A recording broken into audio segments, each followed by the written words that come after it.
January 1945, Lower Saxony, Germany. The convoy rolls to a stop on frozen earth. Canvas tarps flap in the winter wind. Oberschwester Margarete Hoffmann steps down from the Wehrmacht medical truck, her Red Cross armband dulled by 2 years of field service. The air smells of pine and diesel fuel. She has been ordered, along with 43 other German military nurses, to establish a temporary medical liaison station near the newly liberated prisoner of war camp at Falling-Bostel. The Americans have been in control for less than 72 hours.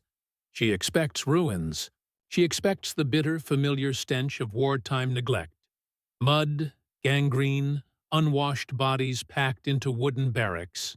She has treated soldiers from Stalingrad, from the Ardennes, from bombed-out field hospitals where amputations were performed without anesthetic on tables made from barn doors. She has seen what war does to infrastructure, to supply lines, to human dignity. She expects the American camp to be no different. War is war. Deprivation is universal. She is wrong. By the winter of 1945, the ideological certainty that had once fueled the Third Reich's expansion was crumbling under the weight of material reality. German nurses, many of whom had volunteered in the fervor of 1939 and 1940, had been conditioned to believe in the supremacy of German organizational efficiency, in the discipline and purity of the Volk, in the supposed decadence and weakness of the Allied nations. America, in particular, had been painted as a mongrel society, a chaotic democracy of jazz, gangsters, racial impurity, and capitalist excess. The Goebbels propaganda machine had spent years depicting American soldiers as poorly trained, their supply lines fragile, their morale soft. But propaganda cannot explain what Oberschwester Hoffmann sees when she enters the American medical compound. The first detail that strikes her is not grand. It is small. It is the whiteness of the linens. Rows of hospital beds, each made with tight, crisp corners. Sheets that are not merely clean, but bleached. No lice, no bloodstains, no recycled bandages boiled in the same pot for the 4th time. The mattresses rest on steel frames, not wooden planks. The floors are swept. The latrines, she will later write in her private diary, are tiled. Tiled! There is running water, hot water. The sinks gleam. She stands in the doorway of the surgical tent, and for a moment, she does not move. Behind her, the younger nurses murmur in disbelief. Cleanliness, in wartime, is not aesthetic. It is survival.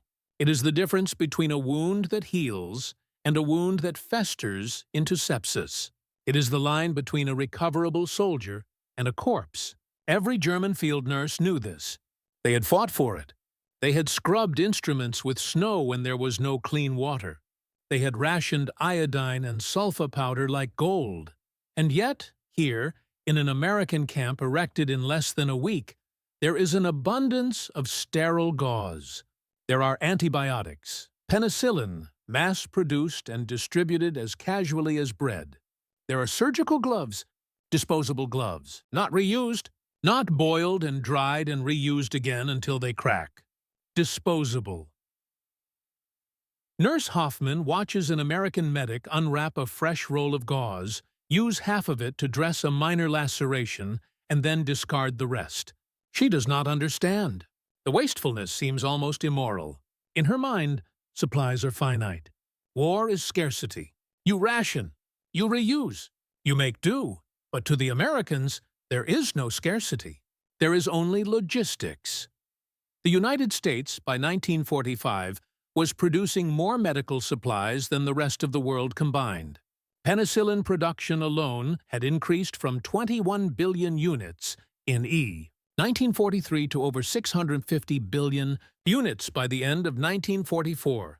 The factories of Middle America, converted automobile plants, pharmaceutical labs in New Jersey, textile mills in North Carolina, had become the arsenal not only of weaponry, but of healing.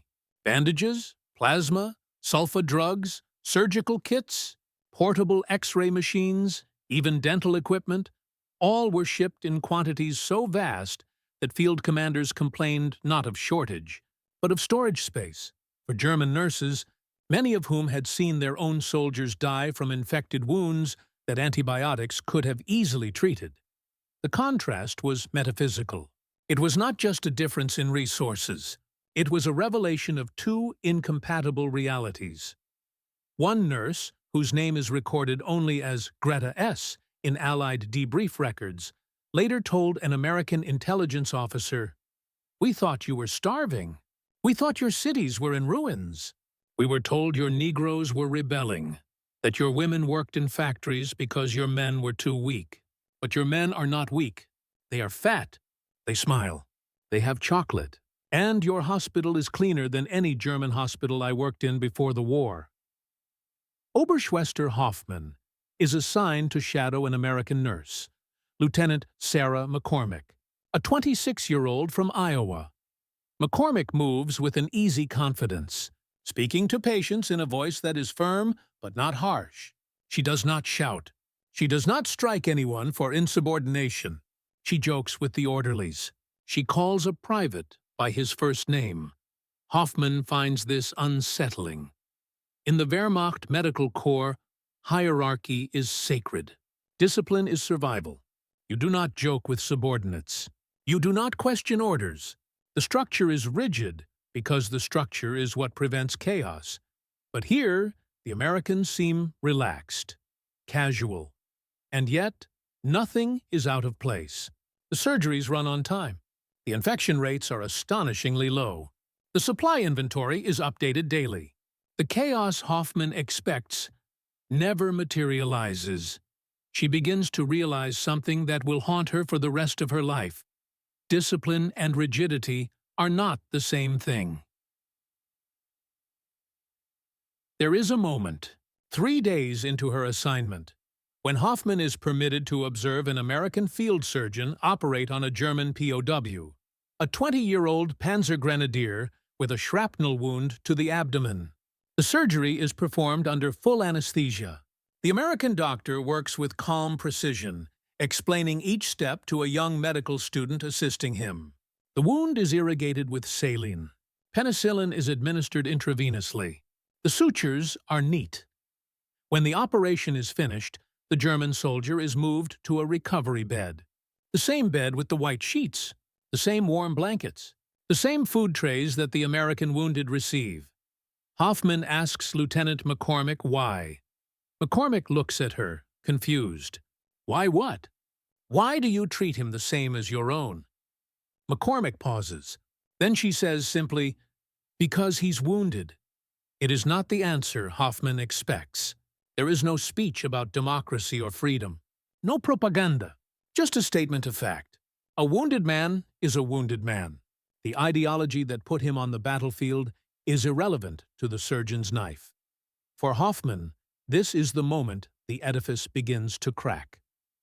The German nurses begin to talk among themselves, quietly at first, then with growing urgency. They compare notes. They share observations. The Americans have electric generators for their surgical tents. They have portable laboratories for blood typing. They have refrigerated units for plasma storage. They have ice cream. One nurse, incredulous, reports that the mess tent served ice cream to the wounded as a morale booster. Ice cream. In the middle of a war, it becomes a symbol, not of decadence but of capacity. The Americans have so much industrial might, so much organizational surplus, that they can afford to give their soldiers frozen dessert in a combat zone. It is not wasteful. It is a demonstration. It is a message written not in words but in material reality. We are not struggling. We are not desperate. We have already won. The historical record bears this out. By 1945, the average American soldier in Europe consumed approximately 4,000 calories per day. German frontline troops, by contrast, were often subsisting on less than 2,000. The American supply chain, built on a foundation of railroads, trucks, and liberty ships, delivered not just ammunition, but fresh bread, canned fruit, cigarettes, coffee, and soap. German soldiers, retreating through the ruins of their own country, were eating sawdust bread and boiling tree bark for soup. The nurses see this disparity in the bodies of the men they treat. The American wounded, even after weeks in combat, have color in their faces. Their teeth are intact. Their skin is not marked by scurvy or trench rot. The German POWs, by contrast, arrive skeletal, lice-ridden, many suffering from malnutrition-related illnesses that have nothing to do with combat wounds. One nurse writes in her diary, "I thought we were the civilized ones. I thought they were barbarians. But they wash their hands. They sterilize their instruments. They waste nothing because they have everything. We waste everything because we have nothing. I do not know what this means, but I know I was lied to." The lie was structural. It was not merely propaganda. It was a failure of imagination. The Nazi ideology had taught that willpower, racial purity, and discipline could overcome material limitations. That spirit was stronger than industry. That the individual German soldier, hardened by struggle, was worth 10 soft Americans. But the Americans were not soft. They were simply supplied. And supply, it turns out, is ideology made manifest.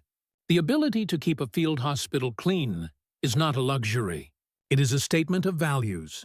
It is a society saying, we care enough about our soldiers to ship bleach across an ocean. We care enough to waste gauze. We care enough to give a wounded enemy the same bed as our own. This is not sentimentality. It is power. And power, in war, is the ultimate argument. Oberschwester Hoffmann is repatriated in April 1945. She returns to a Germany that no longer exists. The cities are rubble. The ideology is ash. She finds work in a civilian hospital in Hamburg, where supplies are so scarce that surgery is often performed without anesthesia, where patients die of infections that penicillin could have cured, where the white sheets of the American camp seem like a dream from another world. She never speaks publicly about what she saw. But in her private papers, discovered decades later, she writes, "I believed in order. I believed in sacrifice. I believed we were building something pure. But purity without mercy is only cruelty, and order without abundance is only poverty. The Americans did not defeat us with tanks alone. They defeated us with soap, with clean water, with the idea that even an enemy deserves a sterile bandage.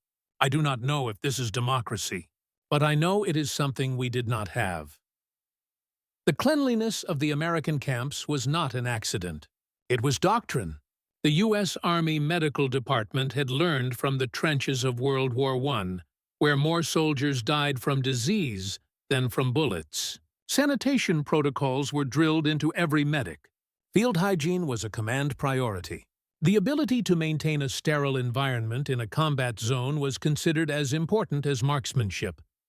But for the German nurses, it was more than doctrine. It was a revelation. Because cleanliness, in the end, is a form of respect. It is the acknowledgement that a human being, even in the extremity of war, is worth the effort of care, that a life is valuable enough to waste resources on, that dignity is not rationed, and this, perhaps, is what broke the ideological certainty of those who witnessed it. Not speeches about freedom, not promises of democracy, but the simple, undeniable fact of a clean bed, of hot water, of a wound dressed with fresh gauze and discarded, not reused. The Americans did not argue their case. They demonstrated it. And in the sterile tents of a field hospital in Lower Saxony, the argument was won. Decades later, historians would analyze the industrial miracle of American wartime production. They would chart the factories, the supply lines, the tonnage of steel and grain, but the nurses who were there understood something the numbers alone could not convey. They understood that abundance is not neutral. It is a form of truth. It reveals what a society believes about human worth, about waste, about the future. The Third Reich had taught its people to venerate sacrifice, to glorify suffering, to find meaning in scarcity. But the Americans had built a system that assumed plenty, that planned for survival, that treated healing not as a luxury, but as a right. And in the end, it was not the speeches or the tanks or the bombs that shattered the faith of those German nurses. It was the whiteness of the sheets, the gleam of the tiles, the casual disposal of half-used gauze. It was the realization that somewhere across the ocean, in a country they had been taught to despise, there existed a civilization wealthy enough to care for its enemies, and that realization, once seen, could never be unseen.